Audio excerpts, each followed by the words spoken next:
فطور العيد السنه دي مصري من زوبه، والتوصيل عليهم مجاني لجميع مناطق الكويت. وتعالوا اقول لكم انا طلبت ايه. ومبدئيا كده بالنسبه للباكج والتغليف في 10 على 10. ونبدا ببوكس الفطار. البوكس عباره عن شكشوكه وفول اسكندراني وفول بالطحينه وطعميه وبيض بالبسطرمه، وطبعا الخبز المصري الفريش. انا من عشاق البيض بالبسطرمه.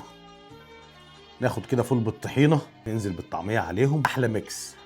اللي ما كلش طعميه من زوبه ما كلش طعميه مصريه. تاني بوكس تقدروا تطلبوه بوكس المزات، وده البوكس الاقرب لقلبي. بوكس عباره عن لبنه بالزيتون، جبنه بيضه بالطماطم، مغنوج، بصاره زوبه، قرنبيط، بدنجان مخلل، طماطم مخلله وترشي. وبيجي معاهم الخبز المحمص. اهم حاجه الخبز المحمص، واديها في البصاره.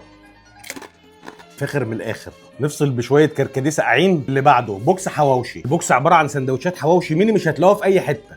هو ده جامد. ولو عاوزين تاكلوا فطير يبقى فطيره سجق من زوبه.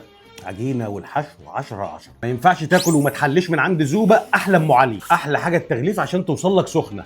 طبعا المنيو كبير عند زوبه، وفي ايتم كتير تقدروا تطلبوها، والحجز والطلب بيكون من عن طريق الويب سايت بتاعهم. هتستخدم كود فري عشان تاخد التوصيل مجاني، وهما بيوصلوا لجميع مناطق الكويت. وطبعا زوبه عندهم 3 فروع في الكويت، تقدروا تزوروا اي فرع فيهم، ودي هتبقى خروجه العيد، وهتاكلوا احلى اكل مصري. بس كده، وعيد سعيد عليكم وانجوي.